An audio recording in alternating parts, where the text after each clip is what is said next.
Devon. Shane. I believe I made some kind of promise that if I would lose to you or lose to David, maybe even lose to you, I don't remember. I would have to go on mic on the podcast and talk about your great fantasy football brain and how amazing Devon O'Donnell is at picking the footballmans, and you did. You defeated me. Did you defeat me? I did, yes. But I wouldn't necessarily say that I'm the best at picking because 3 of my first 5 picks are all on IR now, so, you know. Yeah. Oh, yeah, you thwomped me. 22 points. Defeation. But did I beat you as well, Shane, in our other league? I think probably. I lost. No, I lost. You sure? Yeah. Then you have to see how good I am at fantasy sports. You're good this year. I'm 2-2 in 2 leagues right now, so I don't know how good I am. it's all very average. Dead even. Let's just pivot into a really bad fantasy football podcast. I've done one of those. Yours was good though. I actually listened to it. Mine was fine. It was good. No, it was good. It was fun. Yes. It was a different spin. My co-host was very good as Your well. co-host My co-host wasn't very good? No, Yeah, I agree. No, was. The other Dave, no. He was great. Only one Dave can be truly successful. Dave supremacy. True. Listen. Yeah. You know, people don't want to hear about fantasy football. It's like hearing about your talking dreams. Yeah. It's the absolute worst topic. Let's talk more about Magic the Gathering. Yes.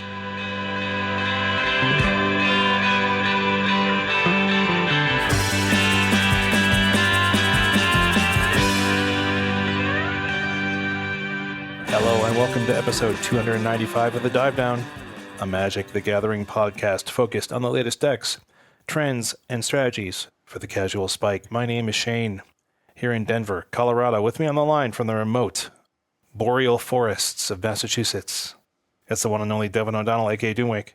Where do you see forests in Massachusetts? There's not a lot of those there. They're deciduous. They're not very lively. No? I mean, they're there, but, you know. I actually don't know much about the topography or geography. I don't know what the actual difference of those is. Like, is geography inclusive of topography? That would only be height.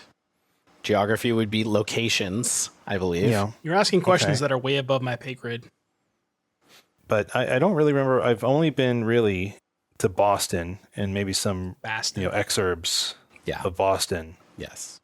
We've told Devon about our time in Boston before. He's aware. City life. The ice was there. Oh my God. It's so funny you mentioned that song. I was literally walking around with lyrics from that song in my head for like 2 days. And I was like, what is this song? Where he goes, and they were I was looking at them, looking at me, looking at them, looking at me. And I was like, what is that song? And then I even asked ChatGPT, and ChatGPT couldn't figure it out. And then I remembered that it was The Ice of Boston by Dismemberment Plan, which is a pretty good song. Pretty good. I thought you were talking about Sweet Caroline. Oh, yeah. Yeah. That's a... Bum, bum, bum. That's a Boston thing. It is. It's actually funny, when I went to see Metallica, they did like a live rendition of that. It was pretty sick. Metallica did Sweet Caroline? Oh, yeah. It was so sick. Like metal? Yeah. Wow. It was dope. That's funny. That's the Godfather Dave Harbarger, by the way. It is. The ice of Boston is muddy. Reflects no light. Reflects no light. You know what does, though? Actually doesn't, because Dave only plays Jet Black, or Godfather Black, as I believe Randy is changing. He's renaming it. I will say, heavy play is a lot of things, but reflective is not one of them currently right now, although the showcase windows are a little reflective, I suppose. Yeah, I was going to mention that. Just a little bit. Just a little touch of reflectivity for you. But we haven't talked about the showcase windows. I'm going to bring that up in this upcoming ad drop about Heavy Play, a card gaming accessories brand that will improve your gameplay and your game day. They've got playmats, they've got deck boxes, they've got dice boxes, they've got card sleeves, they have deck box inserts to track sideboards and life totals and things like that. They feature enhanced ergonomics, enhanced mobility, enhanced protection. There's a couple of things we got going on here, right? Like we always mention the equipment system. Snip, snap. You magnetically attach things together, playmats, dice boxes, deck boxes carry this all around very cleanly. There's also little windows in the deck boxes, which is very important. Actually, it's fantastic. You can It really see is. what deck it is, so you don't forget what cards are in there. If you're a commander player, if there are any of those left after the last week, you can put your commander there. If you're a modern player, you can put your favorite card from your deck there. You could even put your mana crypt there and show all of your fellow commander players. Oh, God. It's too soon, Devon. Too soon? Too All right, soon. fine. I mean, is it too soon for me to mention like that I probably still have like a deck with Rhino tokens facing out right now? Definitely. That's not too soon. That's just showing your hand. Maybe it's too late. Too late. Listen, Well, yeah. Stan and I had a nice promo for Heavy Play last week. Oh, yes. Ryan from Heavy Play texted Stan Text it. and said, we got something wrong last week. So people need to know that the art playmats that Heavy Play does have coming out are not available yet. They will be available for sale in November. So keep an eye on Heavy Play for that. Beautiful art on the inside of those things. Also not reflective, but still a wonderful play surface for you. You could do like some spray gloss. Yeah, if you want. If you're so inclined. You will have early access to ArtMat product if you want it at the Vegas event coming up. Ooh. So they'll be there. They'll have them. Anyway, if you want to go to heavyplay.com, buy some stuff and use our code so you know that we sent you to Heavy Play. If knowing that they are not, in fact, reflective is what finally sealed the deal for you, you can go use our code, the Dive Down 2024, to get 10% off your first order. That's Heavy Play. All right. This week's show. So this is the RCDC. I believe that was a minor robot in the background of like episode 9 Star Wars. It's a bounty hunter, I think. That's a good robot. Devon is doing the robot. So it's a focus on Pioneer, mostly, this episode. There's a surprising amount going on in the final days and weeks before the RC. I did just say DC, but it's technically Northern Virginia. So, you're not getting any lunch breaks at the Lincoln Memorial or anything like that fun. You can maybe go into Fairfax, Virginia, home of one of my former employers when I lived out there. So we've got a little breakdown what's going on in some various tournaments. There was like I don't know, was that an RC in Brazil? Yep. So we have an RC to go over. We have some testing from Devon. We have a really quick look into the Super Ultra Challenge on Magic Online. Just give you kind of a full picture about what people are doing, some recent changes to some decks, some recent Cool Decks Inc. So yeah, there's just a lot going on. Duskmourn is having an impact on Pioneer. That's the thing. There's a lot of Duskmourn to talk about, I think, or at least a few Duskmourn to talk about. Yes. So to get into that, we will have a very fast housekeeping. We have no new patrons. We have no increased tiers. We have no new reviews on the Apple podcast. I'm sure people are talking in Spotify. So many people talk there that I don't even look anymore. Several people Dave. are typing. So many people are saying the Dive Down is the best podcast. I want to give, it's good a time as any. I'm going to give a shout out to one chartable.com. Oh, wow. Yes. I'm going to shout Chartable out. Chartable said, I went to chartable.com, okay? This is a service I've never given a dime. I don't think they've asked me for a dime. And what Chartable does is it lets you basically like track your podcast in various ways. Like it concatenates all your reviews like from all over the world. So like if someone on Apple Podcasts Canada or like UK or wherever, New Zealand, like drops a review, like Chartable picks it up and then like gave it to us like in a feed. And they had like some kind of metrics tracking and things like that. But they said, after careful consideration, we've made the decision to sunset Chartable. So shout out to you, Chartable, for making it very easy for us to look at reviews for like 5 years. F's in the chat. Is that what Godspeed. people say? 07s. 07s. Yeah. We have a Patreon. If you want to separate yourself from your money and give it to us. If you want to separate yourself from your money, but bring yourself closer to us. Oh, that's a really good point. It's like the communion dish. No, not the communion dish. Yeah, communion, It is, right? kind of. Yeah, it's like pass the plate, baby. I've performed a marriage. Let me know if you're out there. I'm glad to do another one. Call me up. There's a Patreon tier for that. Yes, that's a stretch goal. Yeah. Patreon.com/thedivedown. And we also have a store to grab some stuff, thedivedown.com/store. We also have a affiliate with Mana Traders. You may have heard of them. You may have heard us mention this. However, we now have the ability to customize our code. I have made it the Dive Down 10. That's all one word, the Dive Down 10, because you get 10% off your first 2 months by using the code the Dive Down 10 for renting Magic cards online. And just for confirmation, is it 10 as in 10 or 10 as in TEN? Thank you. Yeah, the Dive Down TEN. I didn't think about the potential complication. TEN. Like the Pearl Jam album. Yes, exactly. That's how you can remember. And our friends at Nerd Rage Gaming give our listeners 8% off with the code DIVE8. Yep. Real quick, shout out to Nerd Rage. I don't know if you guys saw this, but they just posted this on Twitter before we went live. They're actually going to be doing live coverage of the Magic Online Vintage Cube Draft at MC Vegas. So just wanted to shout out Nerd Rage Gaming if you guys want to check that out. That's sweet. I also read that they're moving the Indianapolis or the Indiana one back to Chicagoland. So do you know why? Dave, would you like to know why? Why? Because I believe from what I gleaned on Twitter that is the same weekend that Taylor Swift Eras Tour will be in Indianapolis. Right. And all the hotel rooms are like $10 zillion. People could not book hotel rooms and travel was impossible, and they realized it's better for them to just pull the plug than try to do anything else. So, smart. Taylor Swift impacting our lives in so many ways. Yeah. Well, see, the thing is, if you book a trip to the other venue, then worst case scenario, you just get to go to a Taylor Swift concert. So it's like a win-win, right? We already booked this. Don't we get free ticks? Yeah. That's the replacement. You get free ticks. All right. Yes. Well, we got stuff to go through. Devon is preparing for an RC. I am, but I also have no idea what I'm playing. So if anybody has any decks, hit me up. Now, well, that's the thing. Now, Devon, you told me 6 weeks ago you were locking in Phoenix. Yeah, I was. And then I played like 4 leagues with Phoenix on Friday, and half of my opponents had main deck High Noon, and I was just off it. Yes. Yeah. High Noon is really good right now. Yep. So here's how we're going to do this. The first thing we're going to do, we're going to look at the RC that happened in Brazil to get an indication of what may happen here.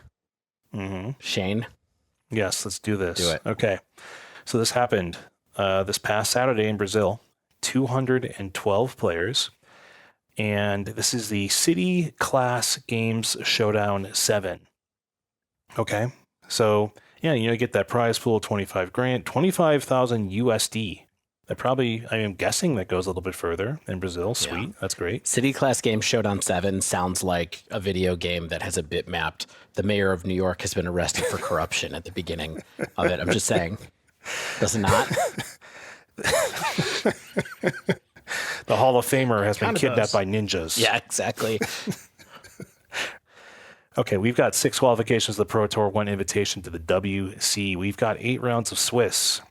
I do want to mention, on Melee, Willie Adel was in 5th place in some of the results. I don't think that Willie Adel actually played. I think it was a ceremonial 5th for being Willie Adel. I saw that. I'm not sure what was going on there, but...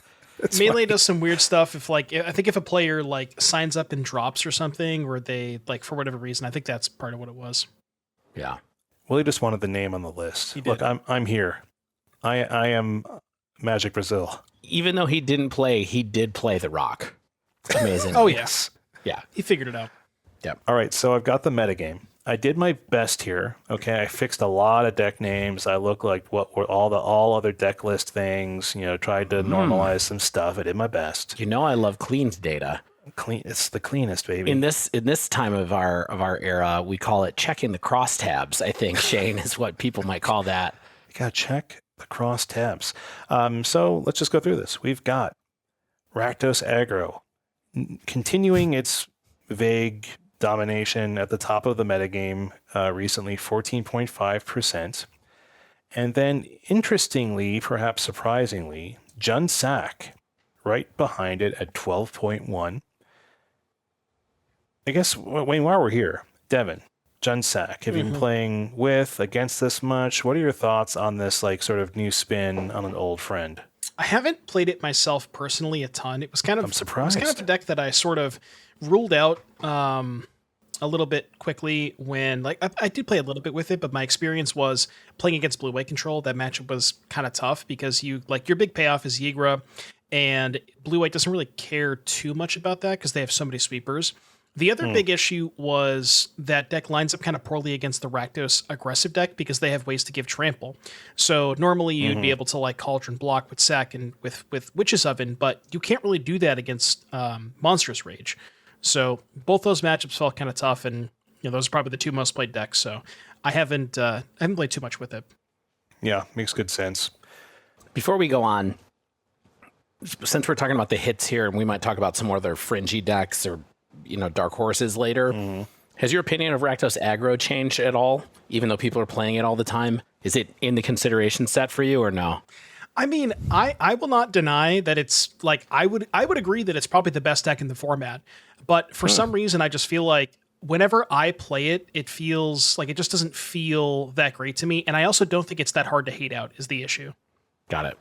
Yeah, I mean our friend the 2-mana rule of law is certainly not great for you to face down. Yeah. And when a deck is this popular for this long, then people are going to bring as much tech as they might need against you, right? So it's like, what's the window of opportunity that we are potentially missing here?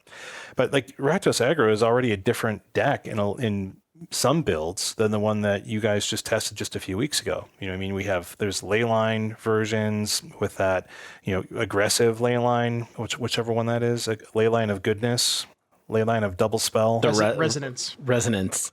Yes, that one's actually impacting things as we hoped / predicted. And not even just the ley lines, but also just the Rakdos decks themselves has become so like week 1, they were kind of a little bit more all in. They played more of the flings, more of the cantrip pump spells, and now people are starting to shave on those pump spells and replace those with Thoughtseize and Fatal Push in the main deck. So they're kind of blurring the lines between mid-range and prowess, and they're becoming like much more of a sort of like a little bit bigger, I guess is the best way to put it, and that does make you a little bit better against the sideboard cards. As you mentioned, Azorius Control, Devon, that is their third place deck at 10.6% in Brazil. And Is It Phoenix right behind it, 9.7%. And Rack Mid, we have a little bit of a drop here to Rakdos Mid at 6.8%. Abzan Greasefang, 4.8%. Mono Green Devotion, 3.9%. Enigmatic Fires, 3.9%. And Boros Control at 2.4%. We will talk more about this sort of Boros Control-ish style deck a little bit later. But I do want to mention that I think Enigmatic Fires got some upgrades from the enchantment focus of Duskmourn, correct? Oh, yeah. Yeah. Yeah, those overlords are crazy. It's got a bunch of overlords in it. One of these lists was in the top 8. And it has 3 overlords of the Hauntwoods and 2 overlords of the Bilgerberges. So it has the green one and the red one. Yeah. Sweet. Enigmatic players strike me as a very particular pioneer person, and I'm glad that they have new tools to play with. Devon, what's so good about those? So the biggest reason why the green one is so good is for those of you who don't know, they have this additional cost where you can pay a slightly discounted mana to get an enchantment, but not a creature with impending encounters. But when you cast it for the discounted cost, they still count as mana value 5 and 6 on the stack, which means they still trigger up the Beanstalk. So you basically get to curve perfectly with like turn 2 Beanstalk. Turn 3, you can impending the green one, which is only 3 mana to impending, trigger Beanstalk, ramp, and then turn 4, you now have an extra mana source, so you have 5 total mana. Now you get to go Leyline Binding and Enigmatic in the same turn. Even if you don't have the binding, you can just go Enigmatic, sack the Overlord, and when you sacrifice it, even though you paid 3 mana for it, you still get to get a 6 off of it because it counts as 5 in the battlefield. Right. Wow. A lot more aspects to that than I thought there was. And how's the red one plays into it? Because it's just damage that you can search up basically. It's a flame tongue Kavu for what it's worth. It's when it enters or attacks, it deals 4 damage to any target. Yeah, the perfect thing about the red one is it just kind of curves it curves so nicely with the green one because the green one's 5, the red one's 6. So you just go in that same scenario, turn 3 green one, turn 4 Enigmatic, sack the green one, go get the red one, and then that just like kills their best creature. And then if you get to untap with it, you get to kill something else with it. It just like takes over the game. Yeah, because when you get the Overlord, it does not come in with impending, of course. So Correct. it comes in just as a creature. Yep. Then. Nice. So you're totally going around the whole thing. Yep. Yeah, that makes sense. A little cheaty. Little cheaty. Yeah, it's interesting. Those are the only creatures that are not one-ofs in this deck. Every other creature in Jonathan Lobo Melamid's deck, who was second place, it looks like, in this tournament, is a one-of, except for the Overlords. There's, like I said, there's 5 total of those. Sweet. Love it. I honestly do. And our other, below 2%, was quite high in this tournament at 31.4%. I'm sure I missed some stuff here, but 31.4, pretty broad base of the meta for sure.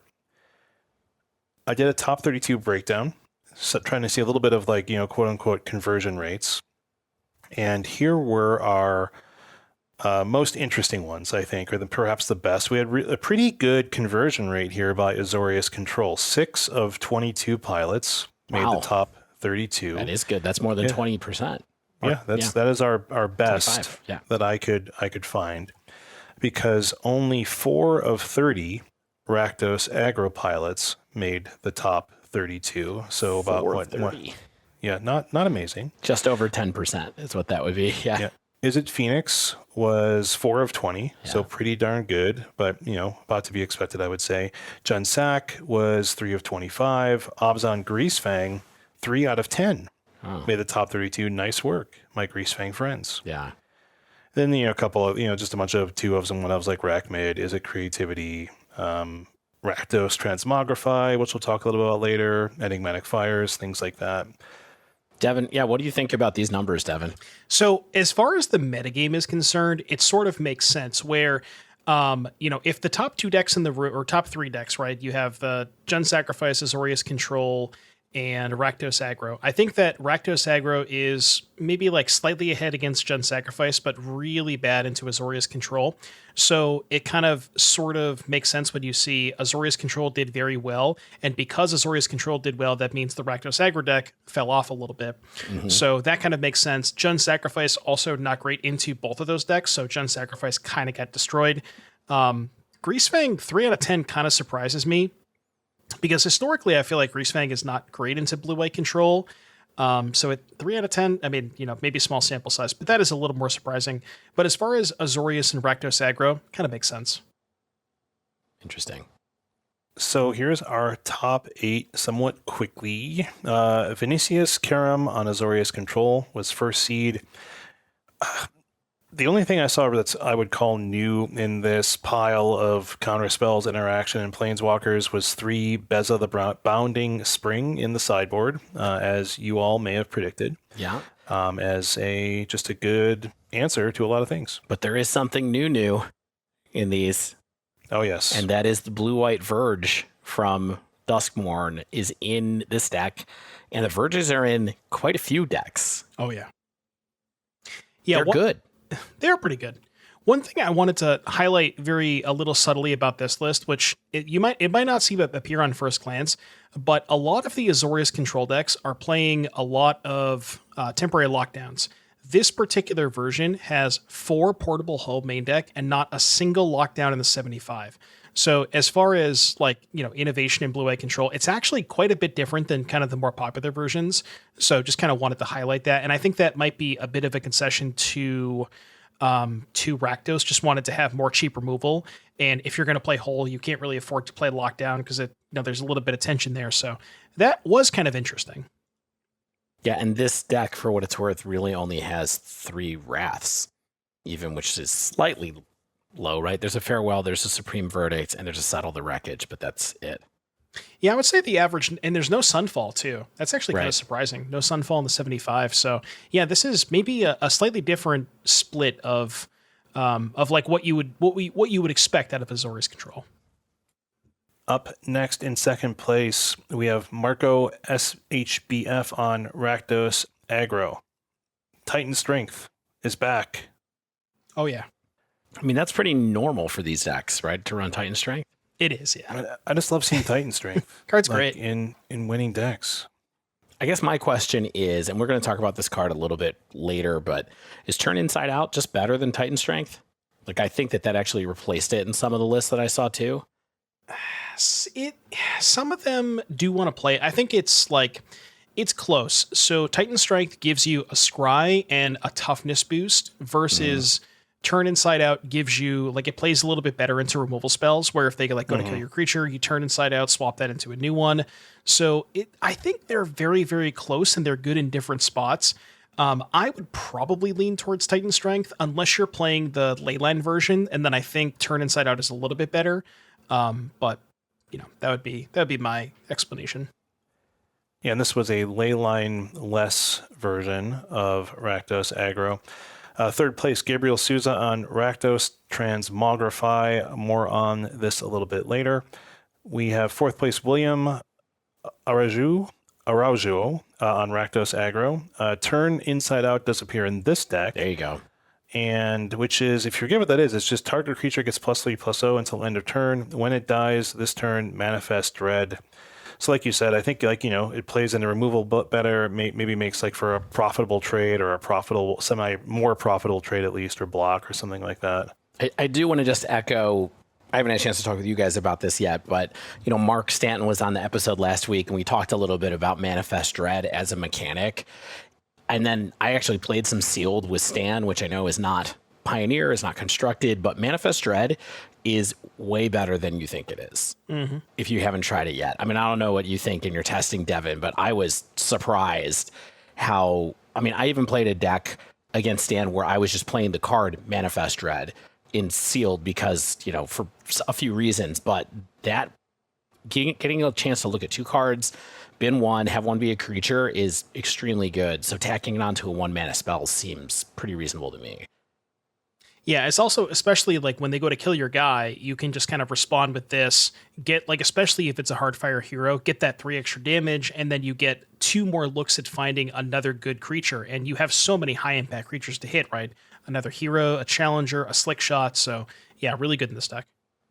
Yeah, that's the important part too about Heartfire. The Heartfire hero is that clause where it deals damage equal to its power to each opponent. Because, you know, it is sort of like a 1-for-1 still what happens, or, you know, slightly better than a 1-for-1, let's say, but at least you get your stuff out of it and you get to fire off a pump spell to do it. And so, but Manifest Dread generally, I think we might see a couple of other cards pop up with that over time because it's pretty good.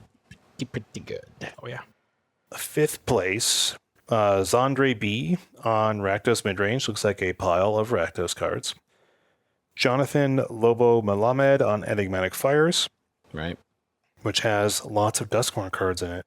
Yeah. Marina Vendrell as well as one of in this deck, which I thought was pretty interesting. It's the, was it 3/5 or 3/7? ETB, look at the top 7. You get all enchantments. Really cool card when you have this many enchantments. Yes. It also lets you lock or unlock a door of the target room you control if you want to. No doors. I No feel doors like that's here, not though. coming up much. Yeah. No, 3 doors down.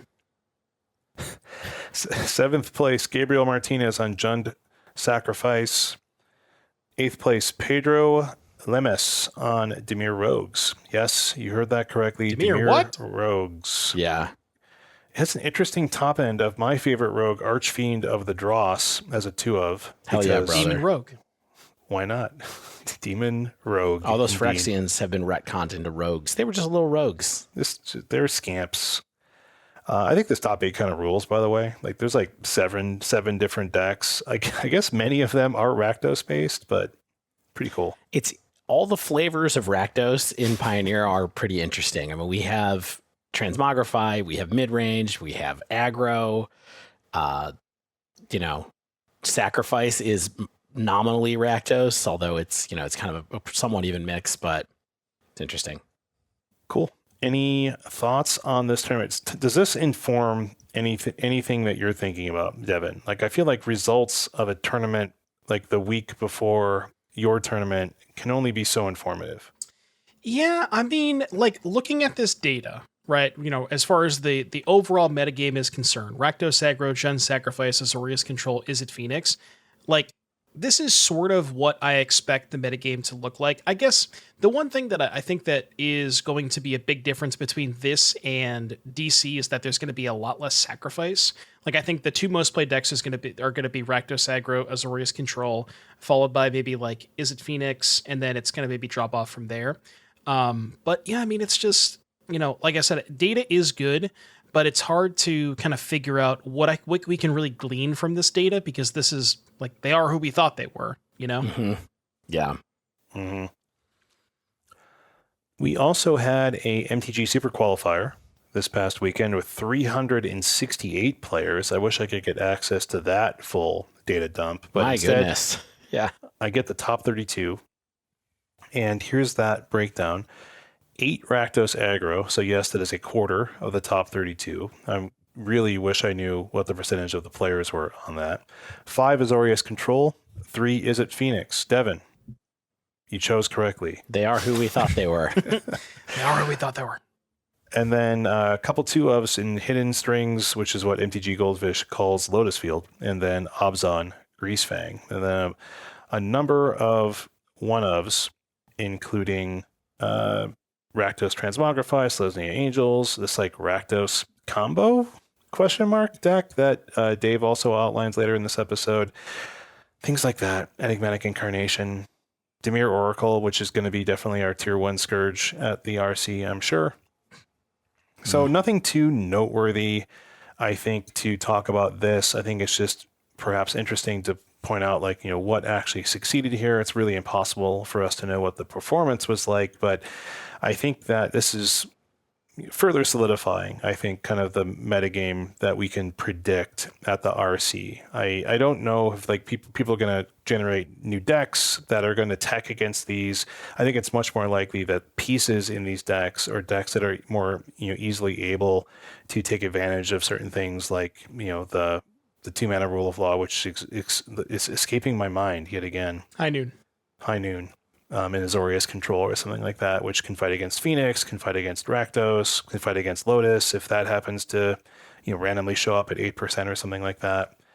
I think there is a notable lack of Jund Sack and Rack Mid in this top 32, which were things that people were playing down in Brazil. So again, I think that your prediction seems on par with what we saw at the showdown here. Yeah, I will say that traditionally speaking, the paper metagame is, I would say on average, like maybe a week and a half behind the MTGO metagame. So, like, for example, I think that's kind of perfectly highlighted with the Brazil RC, where there was a ton of Jund Sacrifice. And if you look at the results, because I did some research, not just for the Super Qualifier, but I did all the challenges over the weekend, and there's a lot less Jund Sacrifice than there was in Brazil. And I think that's kind of that is kind of a perfect example of paper a little bit far behind MTGO. Yeah, isn't the DC RC going to be like 8 times the size of this Brazil one? The Brazil one was like 200 and something players. Isn't the DC one trending to be like 1,500 players or something? I will tell you the exact player count right now. It is just 1,801 players. Holy smokes. Yeah. So 9 times the size of this Brazil tournament. Yes. And even, 5-6 times bigger than this online tournament, which had 368 players. Well, a little less than that. But it's going to be a massive, massive tournament. I mean, this is like Grand Prix, old school like, Grand Prix size. Giant Grand Prix This size, is like bigger than the Grand Prix. Yes. So, yeah, Devon, it's enormous. Shall we get into... So you're kind of feeling like you're not sure what you're going to play yet, right? So you've been trying lots of different stuff. Like coming out of these results, nothing sways you to be like, I got to lock in one of these top decks. I mean, I've been playing a bunch of different stuff over the past couple of weeks. There's like one deck in particular, which we can talk about in a later segment. I don't know if you want to get into that now. Yeah, I think we should. I feel like let's go into what you've been doing, and then we can talk about the other cool decks that we saw in Pioneer. Maybe we mix it up, like we throw in some of the decks we saw in the results along with the stuff you've been testing as well in between. Okay. Because you definitely are looking at some stuff that's like, out there. I've seen some of these decks showing up a little bit, but it's definitely a bit out there. Right. Yeah. So so I've been playing, obviously been doing a ton of testing over, the past couple of weeks. And initially it was like just, kind of play some leagues with Phoenix. Everything was fine. Phoenix was feeling perfectly acceptable. And then there was I don't remember exactly what caused it, but people just said, you know what, we're going to start main decking High Noons. And I had a very bad experience with Phoenix over the course of a couple of days where I played against a lot of main deck High Noons. So I've been spending a lot of time on a Delirium deck where with the new cards, like a lot of cards from Duskmourn, and kind of the genesis of this deck, it really all started as kind of Gruul vehicles that randomly had a couple of Fear of Missing Outs, where, you know, Fear of Missing Out was good to untap stuff like Essica's Chariot, and you could give it haste with Reckless Stormseeker. Can I read Fear of Missing Out Sure. real quick for everybody? Yeah. Maybe everybody has seen this, but it's been in a lot of lists. It's in a lot of Pioneer lists. I've even seen it in a few Modern lists. So Fear of Missing Out is a generic and a red for an enchantment creature nightmare. It is a 2/3. It's a rare. It says when Fear of Missing Out enters, discard a card, then draw a card. And then it's Delirium. Whenever Fear of Missing Out attacks for the first time each turn, if there are 4 or more card types among cards in your graveyard, untap target creature. After this phase, there is an additional combat phase. So you get to swing in twice with something or 2 groups of things, depending on how you work out these 2 combat phases. Yep.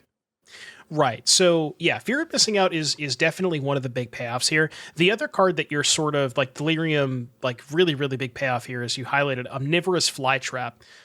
So this one, you know, the listeners may not have heard this one because I don't remember us talking about this one I mean, we may have talked a little bit about it in the spoiler episode. But we'll read this one for the folks at home. It's a 2/4 for 2 and a G, and then it has a text. So it has the text Delirium, which means that if you cast it without Delirium, it doesn't do anything. Just a 3-mana 2/4. But if you have Delirium, when it enters or attacks, you get to distribute 2 +1/+1 counters among 1 or 2 target creatures. Then, if there are 6 or more card types among cards in your graveyard, double the number of counters on those creatures. So if just 4 types, you get 2 counters. You know, you get a 2/4 spread out 2 counters. But if you get to 6 types, you effectively get 2 counters on each of those. But it also scales better because it doubles the counter. So if you have like 1 in play and then you attack with another one, you get double the original counter. So it just kind of gets out of control from there. Oh gosh, this is one of the first cards I think that I remember seeing that has like super Delirium, like extra Delirium plus. Yeah. Right. So kind of the concept here or initially started again as like elves and like just more like, I guess, more expensive ways to get Delirium, stuff like Cash Grab, Say Its Name, Fable the Mirror Breaker, obviously really good way to discard, and you know, we're playing red, so we have to play that card. But I kept trying to I kept running into issues with the Delirium decks of old where they were just a little bit too slow. And it was actually my friend Brennan who sent me a deck list, and because he knew that I was trying out Delirium, and he's like, hey, I fixed your Delirium deck. And he sent me this deck list, and it had 2 cards that I had not played before, which is Patchwork Beastie and Seed of Hope. Now, Patchwork Beastie is a 1-mana 3/3. It has basically it can't attack or block unless you have Delirium. And then at the beginning of your upkeep, you mill a card.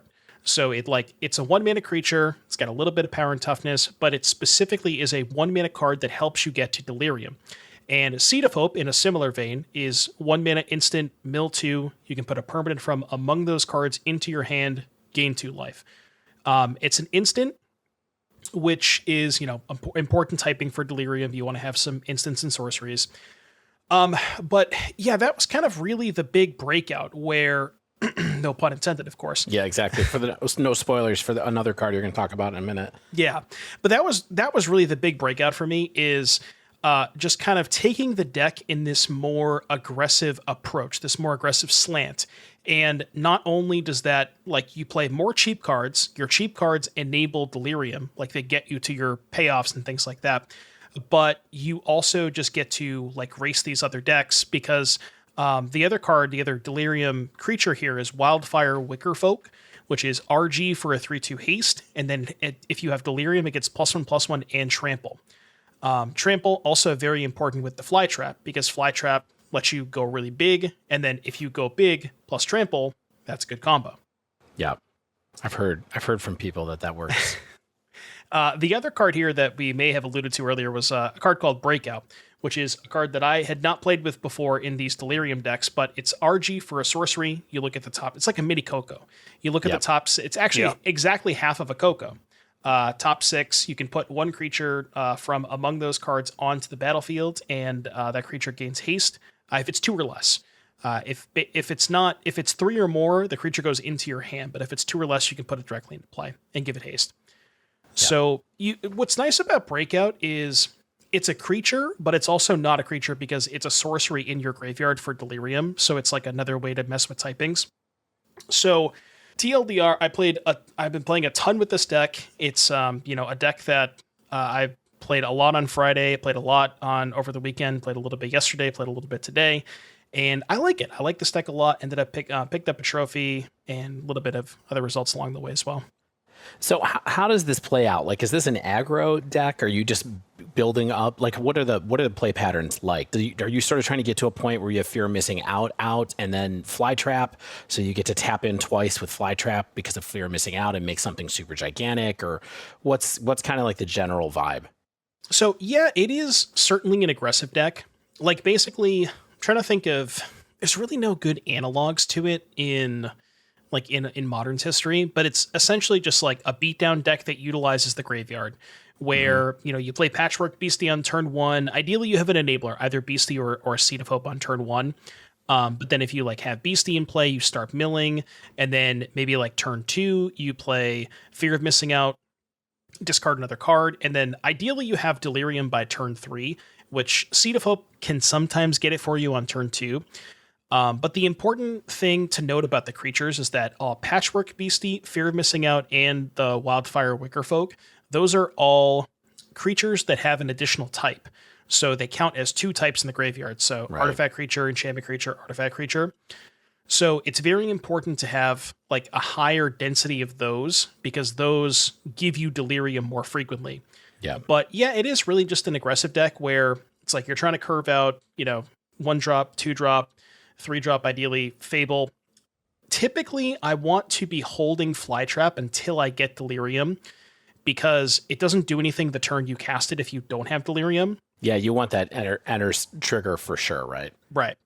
Yeah, so it's sometimes you have to play in a little weird way, where it's you use your mana in a slightly inefficient way to get to Delirium, but then the payoff is you get to slam this Flytrap next turn. Breakout hitting Fear of Missing Out is insane because it gives it haste, which means that if you already have Delirium, the Fear of Missing Out has haste, and then you get to do a big attack with that. Yeah, that's pretty much it. You got some removal spells with Torch the Tower. Torch is kind of cool because you can you can bargain by sacrificing an artifact enchantment.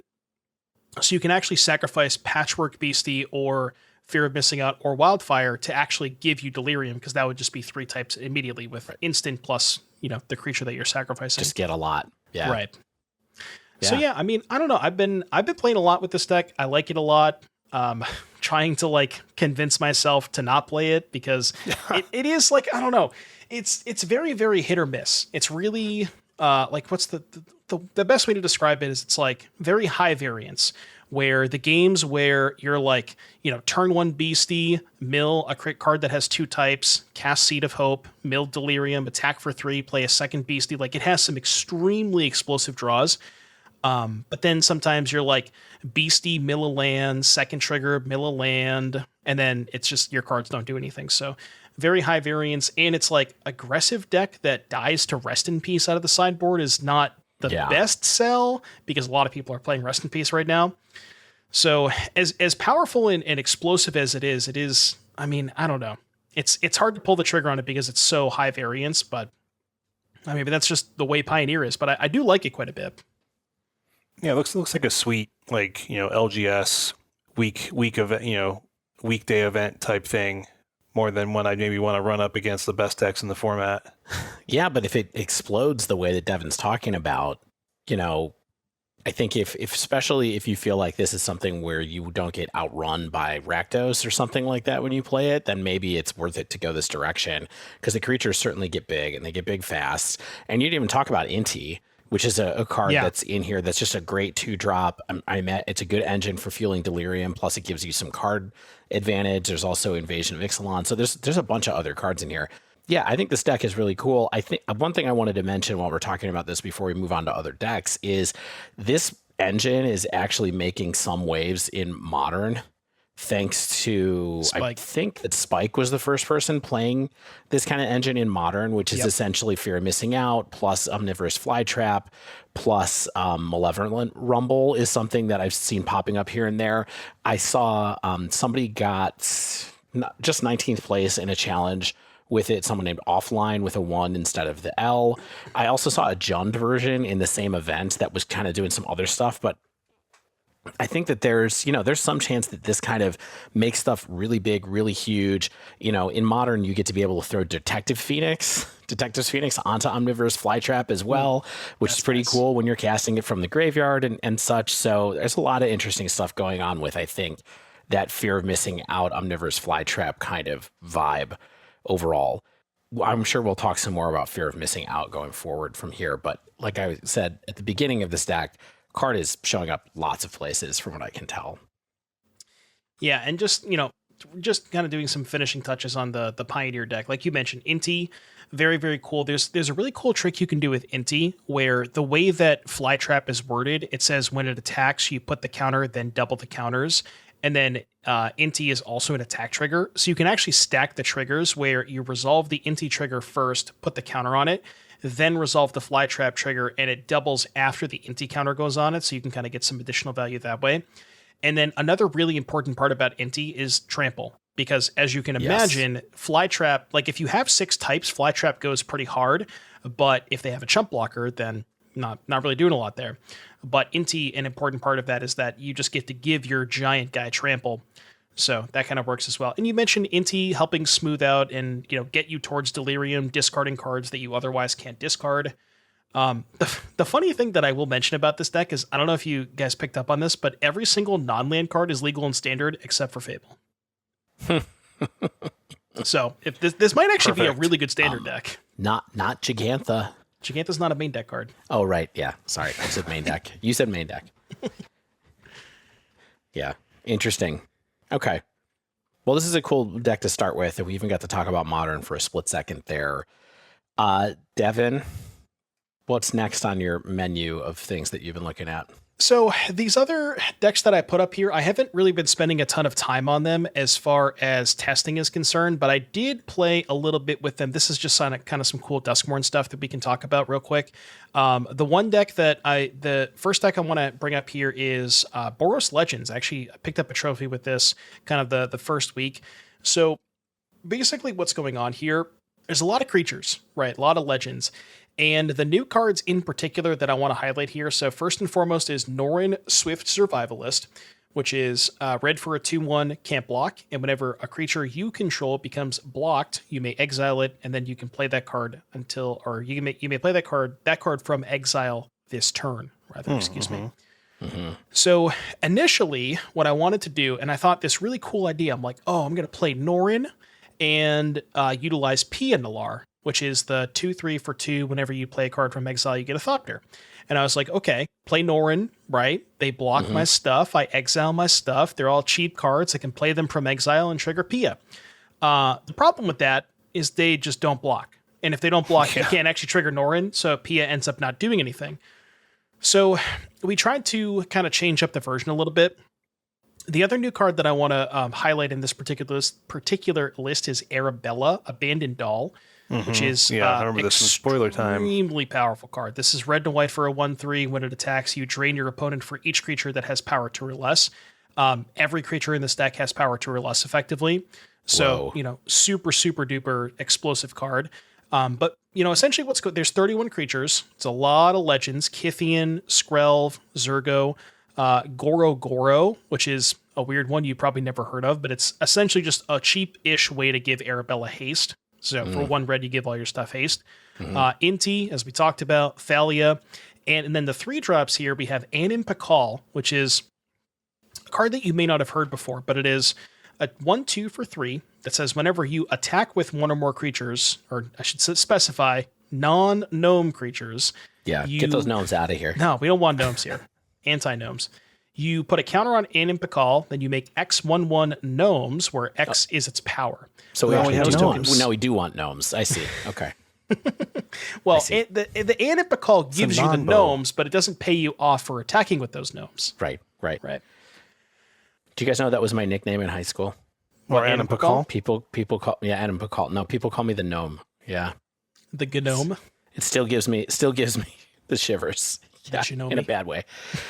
Yeah. Creature tokens that are tapped and attacking where X is the number +1/+1 counters on Adam Pakal. I actually played a Boros Legends deck when this card came out.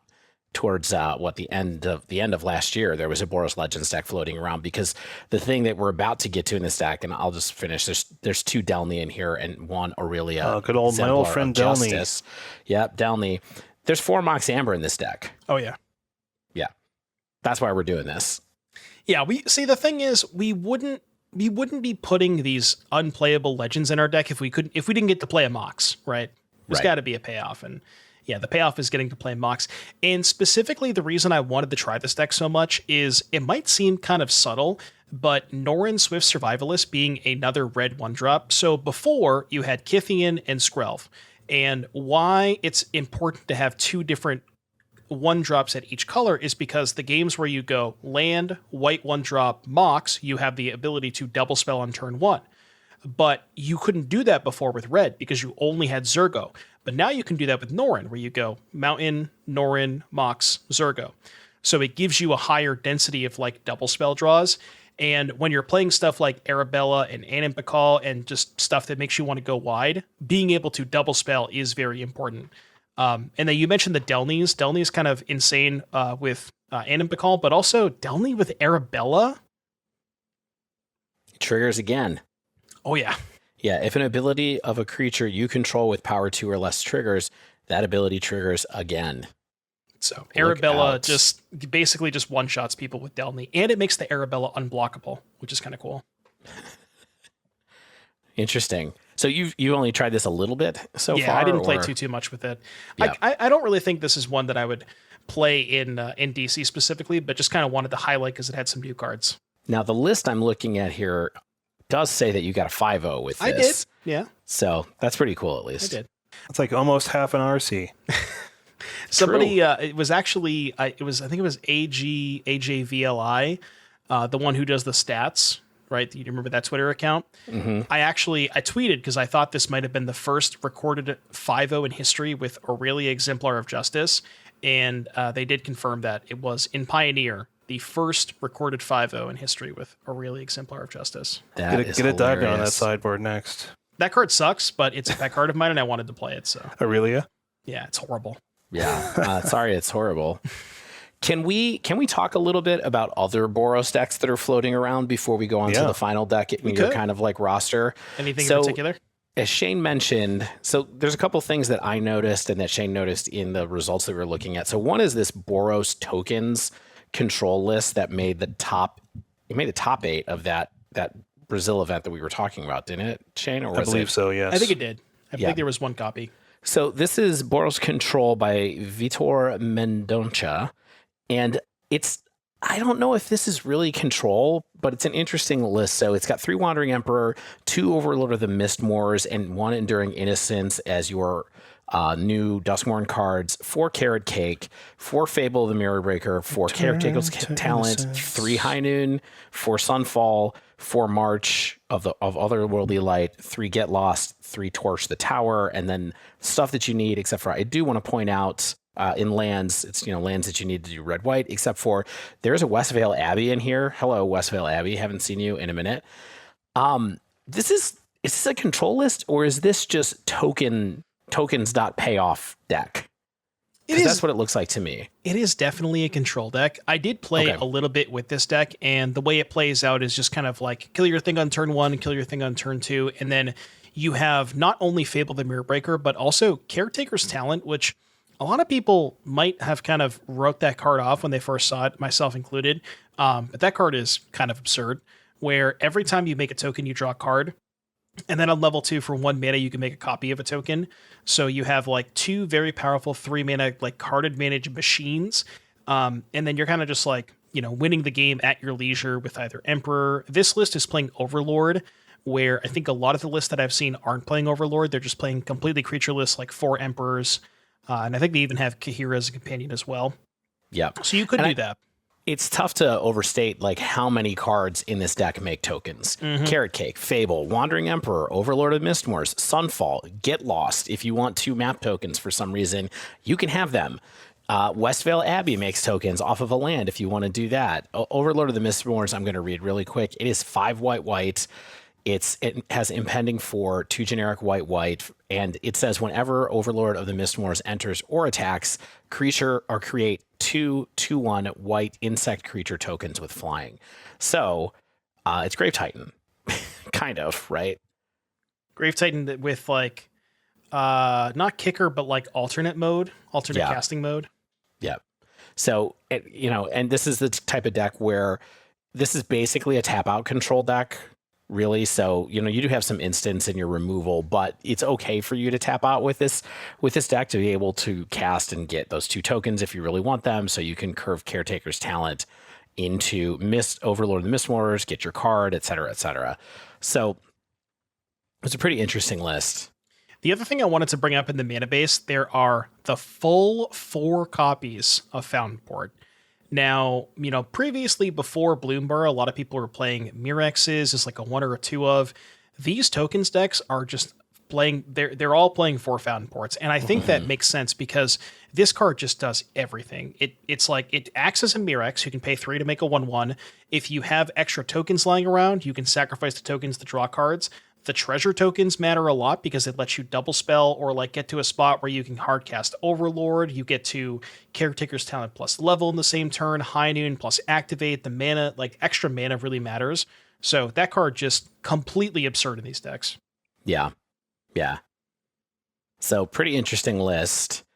And then all the way at the other end of the Boros spectrum, now this is what we were talking about earlier. We didn't talk about any Rakdos lists that actually have Leyline of Resonance. Here we have our aggro, basically prowess, but not prowess list, right? So it's our Magecraft list. Yes, it's Magecraft. So this is a Boros list. It's aggro. It's a lot like the Heroic. It's not like the Heroic list. It's reminiscent of the Heroic lists from earlier this year, in my mind, at MC Chicago, for example. So I'm looking at a list by Telku from the Super Qualifier on 9/29 that came in 7th place. It went 8-2, and here's what's in this list. 4 Leyline of Resonance, a card that I wanted to be good, but I thought was probably not good, but turns out lots of people want it to be good and are trying to play it. That's from Duskmourn. It's 2 red. It's the Leyline that says whenever you cast an instant or sorcery spell that targets only a single creature you control, copy that spell. You may choose new targets for the copy. So this is like your double up your pump spell kind of card. And it's like the rare Leyline that you actually want more than one of. True. In your opener, or it's like, I mean, it's not as it essentially turns itself into a redundant pump spell, right? So like if you have 2 Leylines and a single pump spell, it's potentially not as good as like 2 Titan Strength, but you're not as bummed as if you have like 2 fairly redundant Leylines, like of the Void or something like that. Yeah, and you get to do things like draw double cards with Ancestral Anger or other things like that. I'm a little surprised they don't have the mouse, the newer pump spell, the +1/+0 draw card, but maybe that's just not powerful enough. Anyway, so what's in this deck is Cacophony Scamp, which is a card we've talked about a few times over the recent months. Clever Lumimancer, which is another card I would really like to be good. This is the Dave's Magecraft invitational card. I mean, pretty much. This card has never really made it, but it has Magecraft. And the reason that's important is because Magecraft says whenever you cast or copy an instant or sorcery spell, it gets +2/+2 until end of turn. Yeah. So in that way, it works better in this deck than Prowess does. Callous Sellsword, so you can do stuff like the Rakdos lists are doing. Dreadhorde Arcanist, which who doesn't want to play Dreadhorde Arcanist? You know what I'm saying? And then Illuminator Virtuoso as the last of the creatures in this deck. This is a somewhat fragile looking deck, right? Because just like Heroic. I know. Yeah, I look at this deck and I'm like, there are 12 creatures you actually want to play to do stuff. And like 4 Dreadhorde Arcanist, which is a supporting cast member, and then Callous Sellsword, which you are effectively playing for burn together. Like this has mana confluence like in a pinch if you really have to use black mana, but it is not designed to put a 2-mana 2/2 onto the board. That's true. I will say, Dreadhorde Arcanist at least has trample, so you can attack with it and make it really big. Yeah, good point. And I would also argue that, like, Dreadhorde Arcanist, if you have Leyline, Dreadhorde Arcanist might be one of your better creatures, because what you can do is, like, if you have Leyline Arcanist, you can go, say, cast Turn Inside Out, give it +6, attack with the Arcanist, flashback the Turn Inside Out, give it another +6. That's, you're doubling up each time, especially when you flash back the spell off Dreadhorde, too. I think I'm underrating. I think I'm in the olden days of Dreadhorde Arcanist decks as a supporting cast member, and it can kind of carry itself. You're right. This isn't like Legacy Dreadhorde Arcanist where you're casting and flashbacking a Ponder. You're casting it and killing your opponent. Yeah. Yeah. So obviously this is the type of deck that fits like the archetype of decks that I like to play. Fragile, fast, tricky spell, pump spell kind of deck. This is what I will play when this is legal on Magic Online, which I think most of these cards probably are. I probably can play this on Magic Online in Historic. Do you mean Arena? Yes, I do mean Arena. Yeah, because I was like, these results we're looking at are from Magic Online. Yeah, that's what I mean. For the record. Yeah, like this is like an Arena deck. Just get my quest done. Climb the ladder a little bit and go home. Yeah, you're sitting on the toilet. You got 5 minutes to play a game. You got plenty of time to play a match with this deck. Devon, I know that you enjoyed playing Heroic last year or earlier this year. Aside whether this deck is a good fit for the meta right now or if it's in your consideration set, do you think Leyline of Resonance is a real card, or do you think it's something that is probably going to bear out to be kind of crappy in the long run? You'll notice that the Rakdos versions of this deck are not playing Leyline, and I think that is intentional and part of the reason why they're doing well. As cool as Leyline is, and as much as I'm kind of with you, like I think that high variance cards like this are kind of cool. The issue with Leyline of Resonance is, imagine a situation where you open, say, even if you don't take a mulligan, keep a 7-card hand, you have a Leyline of Resonance.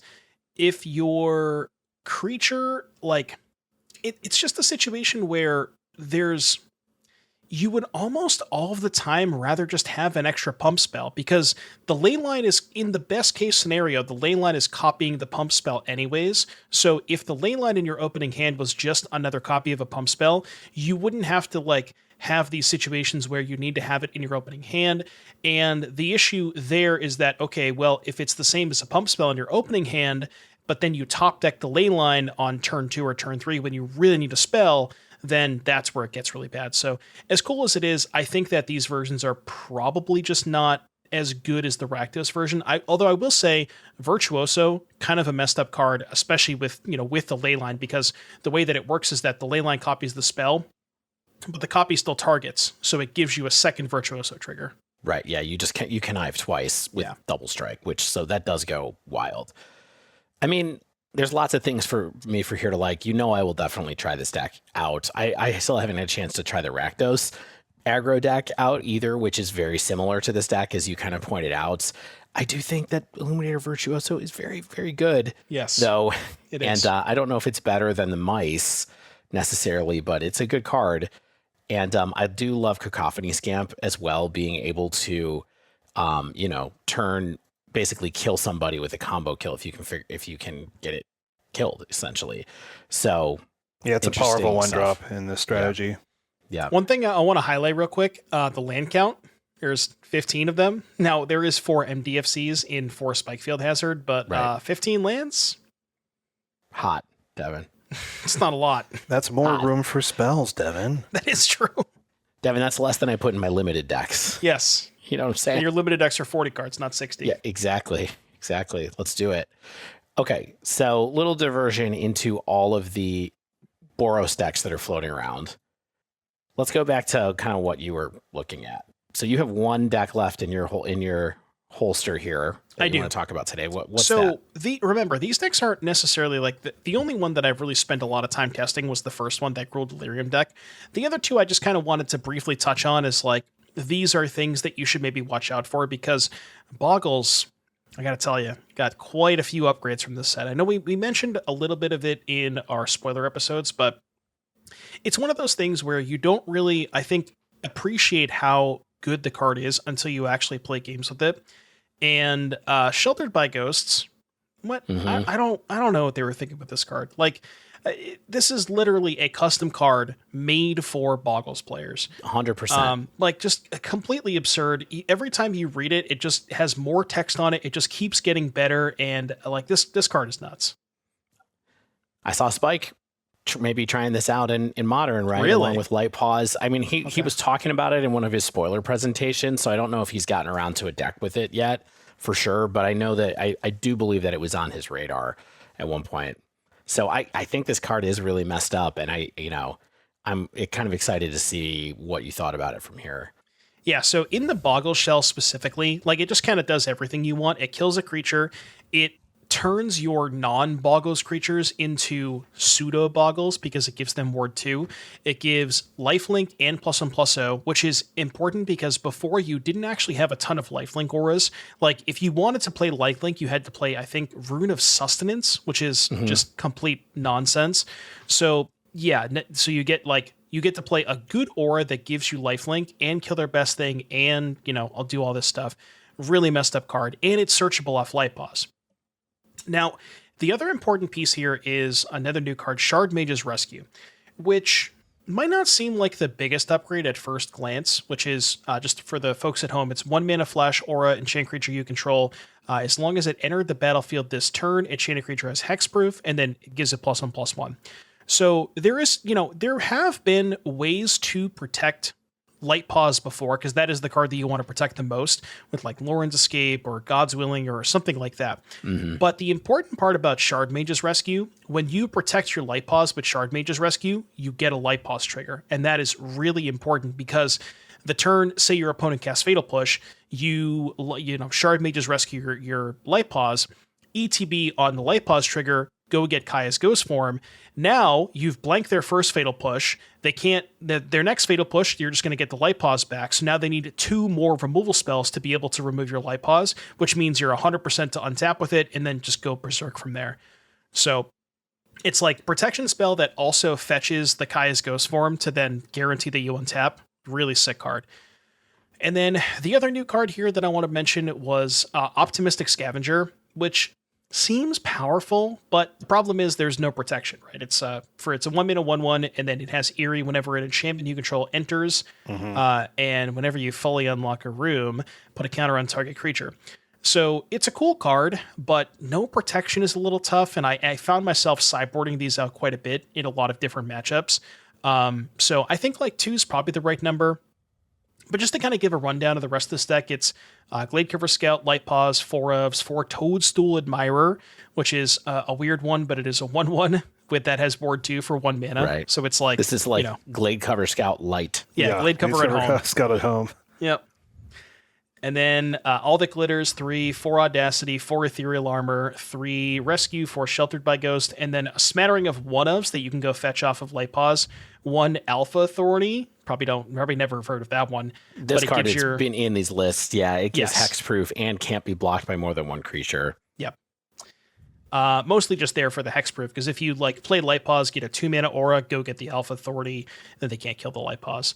1 Cartouche of Solidarity, mostly they're protection against the Leon of the Veil, and then a Griff Spoon, a Hammerhand, and then the aforementioned Kaya's Ghost Form.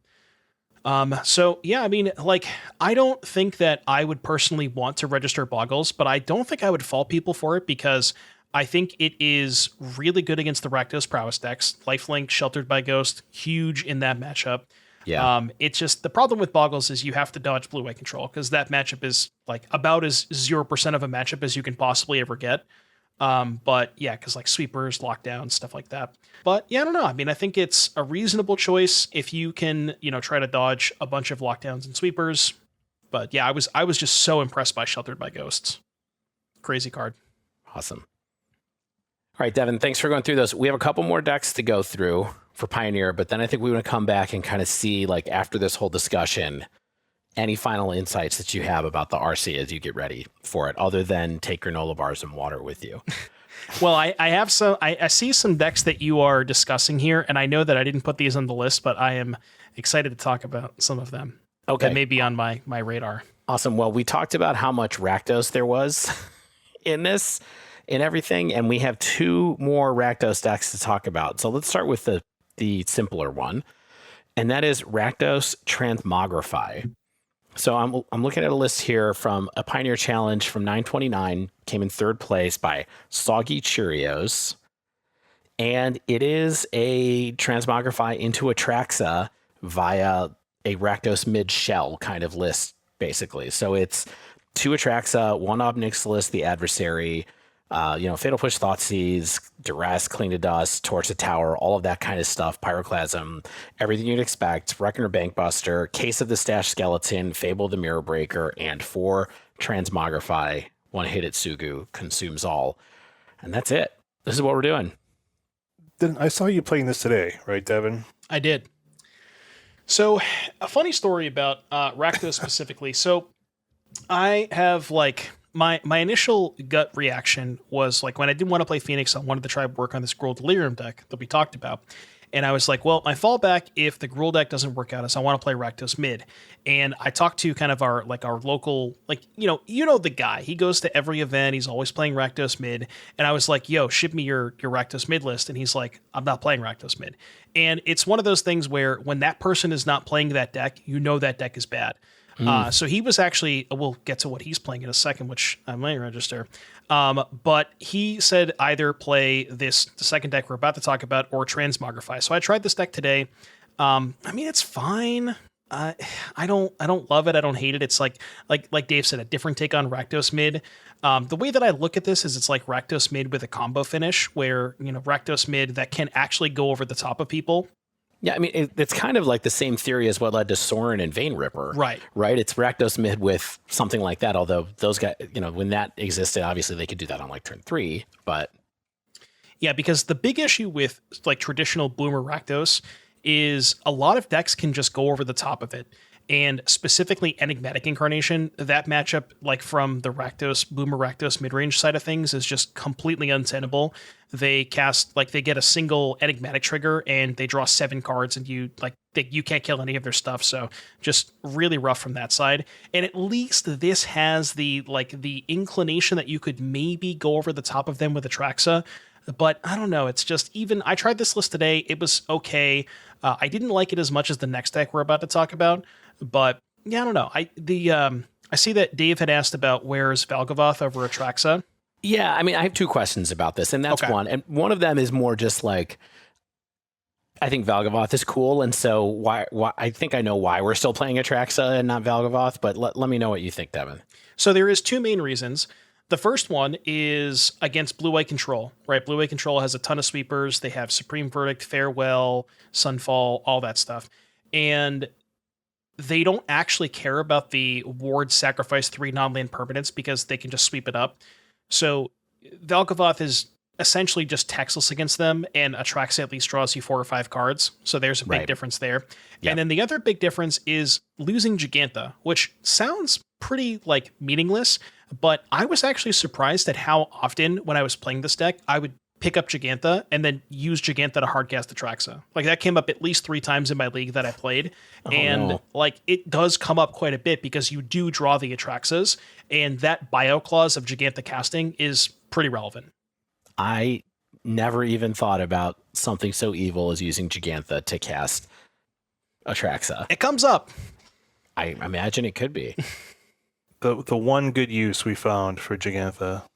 Yeah. All right. Now my second question about this list. Okay. Why is it Transmogrify and not Creativity? Giganta. So I'm assuming that it's the same answer. Yeah, it's Giganta, and also I guess maybe red is a little bit harder to cast in this list than a single red mana. But so there are Creativity decks. The biggest delta, the biggest difference between Creativity and Transmogrify has always been Creativity is a little bit better against removal because you can target 2 things and you can target non-creatures. You can target, treasures, artifacts, things like that. Right. The downside is you don't get to play your own artifacts, which means you can't play Bankbuster or Hearse in the board, which is, I think this list does not actually contain Hearse. The list I played did have Hearse. So that is something as well. Whereas, because Bankbuster is so good in the grindy matchups, and getting to play your own artifacts does matter quite a bit. But yeah, it's mostly just And the other thing is the payoffs for creativity. If you creativity for 2 and hit 2 Atraxas, you only get to keep 1 of them. Sure, you can draw 10 cards, but like if they kill your Atraxa, then you might not even have 1 left in your deck. You're really Whereas out. Yeah. the creativity decks mostly play, I think their go-to target has been Vaultborn Tyrant recently. But yeah, I mean, it's mostly just like Gigantha and the artifact argument. Okay. I think that is a reasoned explanation for why we didn't go with that other card. Because the main reason I think about creativity is, of course, that the tokens are more resilient in creativity, because you could do things like sack treasure tokens and things like that as part of, or destroy treasure tokens for the trigger. So, all right, good to know. All right, so let's talk about this other list. This is going to take a minute. Yes, this one's wild.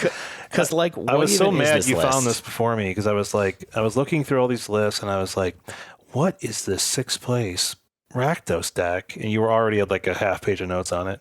Yes. Well, I don't have that insightful of things to say because I can't figure out, or I didn't put enough time in to figure out exactly how the combo works in this. But from that same challenge, 929 in 6th place with an 8-2 record by Jupiter Brando.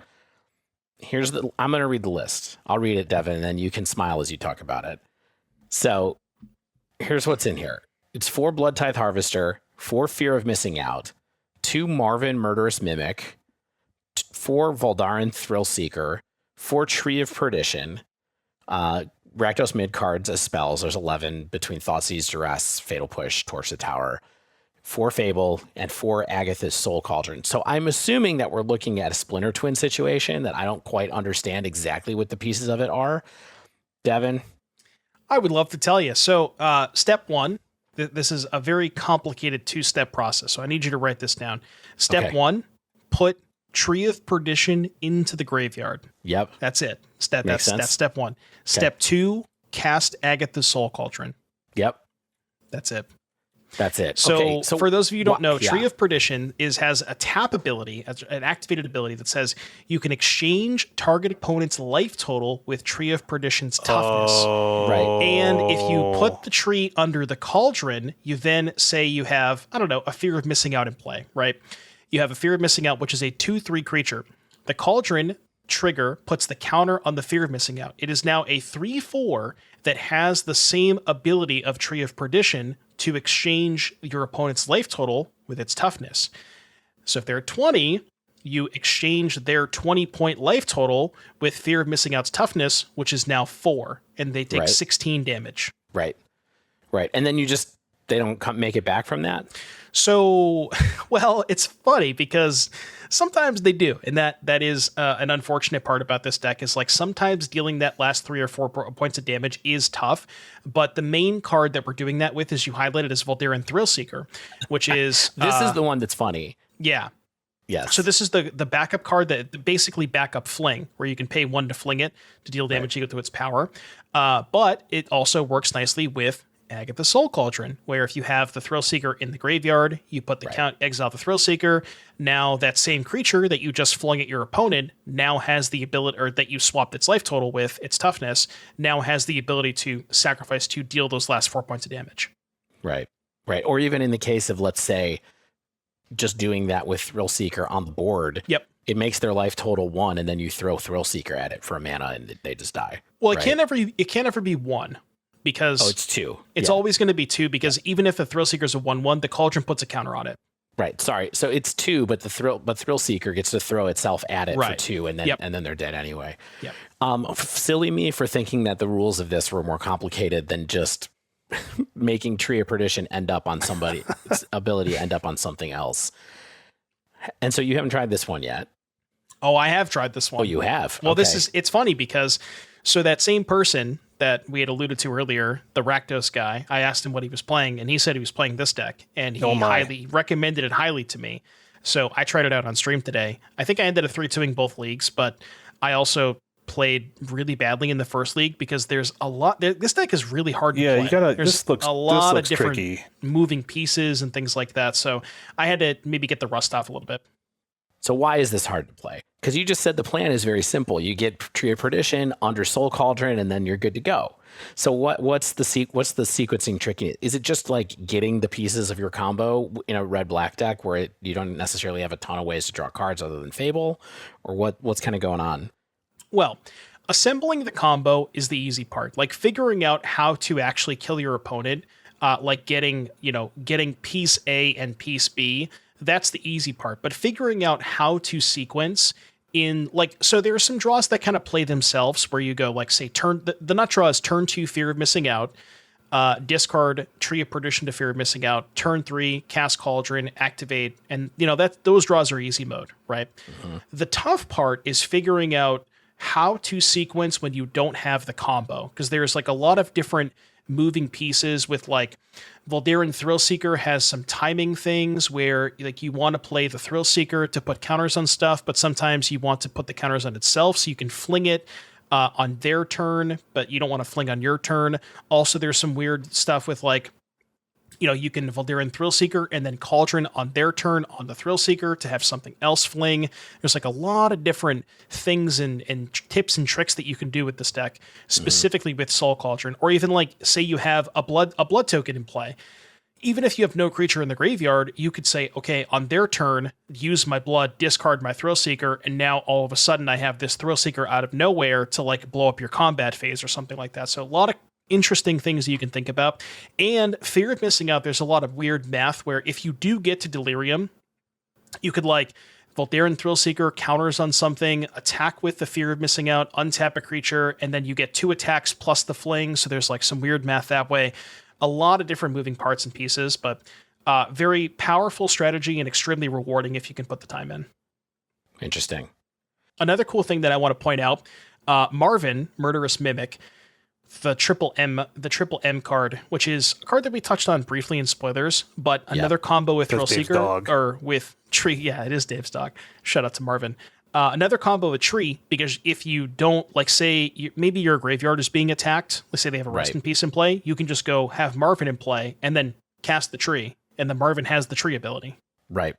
Yep, so totally makes sense. It's a little bit of redundancy there, and a slightly different way to do it. Cool. I actually, like I said, I played a league with this deck upon recommendation from a friend, and just in case, I purchased the Tree of Perditions and the Agatha Soul Cauldrons today, which I'll be picking up in DC on Friday, which pricey cards, so maybe I have to play them now. Tree of Perdition is how much United States dollars? 20 United States dollars. Oh, it's a commander card. It's got to be a commander card for $20 a pop, right? I definitely owned one of these at some point. Probably sold it for like $4. Oh, same. It's a cool card, though. I remember playing this one time with Triskaidekaphobia in Limited, which is like, I have all the 13s in my deck. Anyway, I have one last deck I would like to talk about that we do not have here, and this is because I would love to get a little bit of modern content in here. So we're going to go Pioneer Modern via Pioneer here one more time. So the last deck that I wanted to mention and see what you thought about, Devon, and what everybody here thought about is Todd Anderson, who posted a 5.0 and has posted some stuff on his Patreon with an Abhorrent Oculus, blue-white Abhorrent Oculus deck in Pioneer. Have you seen this deck, Devon? I have seen it, yep. Yeah. So this deck, Abhorrent Oculus, in case you forgot, is 2 generic and a blue for a 5/5 flyer that says, as an additional cost to cast the spell, exile 6 cards from your graveyard. It has flying, and at the beginning of each opponent's upkeep, you manifest dread. So it is a big old flyer that also basically lets you draw a card every turn, or not even draw a card, lets you put a 2/2 into play every turn so that you can do all kinds of wild things. And then the rest of this deck is essentially blue-white control, although it's got a bit of a twist to it in the sense that it's got Self-Mill in here. It's got Ledger Shredder, it's got Picklock Prankster, it's got 3 Helping Hand, which is a card that brings back cards that are less than 3 CMC from your graveyard to your battlefield. More on that in a minute, so keep track of that. This deck to me looked really sweet, and Abhorrent Oculus was one of the cards that Stan had talked about during the spoiler season that I agreed with him that I think was probably hopefully going to be one of the good cards out of the set, and it seems like it's doing it. What do you think about this particular deck? Have you tried this one? I haven't tried it myself, but I did take note that Todd did 5-0 with this. I think it looks really sick. There are some cool lines that you can do where if you either mill over Abhorrent Oculus with Consider or discard it to, or Picklock Prankster, or discard it to Ledger Shredder, you can just helping hand it back, which kind of circumvents the additional cost, exile 6 cards. So it's not to mention way... if you manifest dread one of these, you get to do the same thing. Oh yeah, they stack. Where if you have one in play and you hit the second one, then you just get the second one for free, basically. Yep. I was a little surprised to not see Cruise, but it would kind of make sense to me to play Cruise in a deck with Picklock, but maybe it's possible that like too many Delve cards compete with hard casting Oculus too often. I could certainly buy that. But yeah, I had an idea for something similar. I think my version had 4 Monastery Mentor and 4 Oculus, and I was more in on like discard creature, reanimate with Helping Hand. I think I even had Recommission in that deck, so more reanimation spells. But it was a similar idea with like the cantrips, mentors, shredders, picklocks. But yeah, I haven't gotten around to trying it myself, but it did look pretty sweet. I would just like... It's a little sketchy against Graveyard Hate, especially if you're leaning this hard on Oculus and not Mentor. So I would caution, being a little bit weak to stuff like Rest in Peace and Hearse. But other than that, it looks pretty sick. Yeah, this deck is definitely up my alley, as is the companion deck that was all over Twitter this weekend in Modern, which is Edgar Magalhaes winning a face-to-face open with blue-black Frog Eye, I guess is what he called it in Modern, and it's basically just Dimir Frogtide without Murktide. It has Abhorrent Oculus in it instead. This looked super sweet to me. Being able to just replace Murktide with Oculus. I know Dak Faden, who plays a lot and kind of is a brewer and also tuner, is also playing a version of this that has just 2 Murktide and 4 Oculus. The stuff that I loved about this deck, if you should go check it out on Twitter, it's playing 4 Thought Scour. Welcome back from 2014 episode Thought 1, Scour. baby. I know, episode 1 all the way. And then the other thing that it's playing is a 4 full playset of Unearth. Similar idea to why Todd's deck is playing Helping Hand. It's so that you can, for example, discard Oculus to Psychic Frog or mill it with Thought Scour and then bring it right back with Unearth. This deck is number 1 on my list for giving a try in Modern right now. It's funny because I remember when we were discussing the Frog Murktide deck last week, there was or maybe it was the week before. Yeah, it was the week before maybe. At some point, but basically we were having this big discussion on like to Thought Scour or not to Thought Scour, and I think that the more popular versions did have Thought Scour, but it makes a lot of sense if you're playing, 4 Oculus too. Yeah, absolutely. So, more stuff to check out. Devon, next week's episode. Yeah, exactly. Sleeve, Believe, Heave, all a couple of these lists going into next week. But Devon, Shane, what do you think is interesting from all this stuff that we've just talked about? So unlike Devon, I have hope. You are not preparing for the RC. I'm not preparing for the RC. I do have hope that the aggressive leyline decks are perhaps better than the sum of their parts, meaning like the leyline is doing more good than harm, although that's funny coming from me when I typically focus on the floor of things, and like turn 2 drawing into like a leyline is just absolutely brutal, right? In this style of deck. And also, having 12 to 16 creatures is always a little bit scary when they're just going to get eaten alive sometimes. I don't know. What's interesting to me is whether or not Rakdos Aggro is like the truth. And I think that we're seeing a lot of change to that deck even since we started talking about it. And I'm assuming it's good change. I'm assuming people are, believe it's the truth and are doing legitimate testing. We saw it at a quarter of the top 32 of the 368 person super qualifier. We saw it, do just fine down in Brazil, but I do think it has a target on its back. And what's interesting to me largely is honestly that this format is pretty, I'm not going to say wide open. I think that's a bit of an exaggeration, but I think it's funny that this isn't the most popular format in Magic when, you can play an aggressive deck, a sacrifice deck, a control deck, a turbo Xerox, a mid-range, a graveyard strategy, enchantment combo strategy, token control. You have so many wild options, but it just, you can't win on turn 3 as much. I mean, maybe with these Rakdos Aggro decks you can, but it's just like, I certainly have died on turn 3 a lot in testing. So yeah, I mean, I think that's what's most interesting to me is that the format looks really interesting. It just looks like, one of the reasons that I think I like playing Modern sometimes is like, and I think we've talked about this on past episodes, it's just like my ability to play ridiculous stuff, like my ability to have 3 creatures and 10 power on turn 3 after cascading into a Rhinos, right? And you have to work for it a little bit more in Pioneer, and maybe that just gets old to people, but like I think it seems like a really solid format right now with a lot of really interesting options, and having the shakeup of Duskmourn so close to the domestic RC at least, I think is pretty dang interesting. Like I really hope I get the chance to. No, in fact, no, I won't. We have people in from out of town this weekend. I won't get a chance to watch any of the coverage, so we'll have to just talk about it. Yeah. All right, Devon, we've gone on a journey here. Mm-hmm. What kind of questions are you asking yourself at this point that are going to help you decide what to register? Am I psychotic? Do I want to gamble? How high do I want to roll? Yeah. Yeah. Do I want to gamble? I don't know. Like I said, I have put so much work into this Delirium deck that I don't want to, maybe I'm just having like this pet deck syndrome where this is like my baby. We spent a lot of time on it. Probably more time than I should have, to be honest with you. And I don't know. I like where it's at. I think that it feels pretty good. It's just a little hit or miss sometimes. It's very high variance.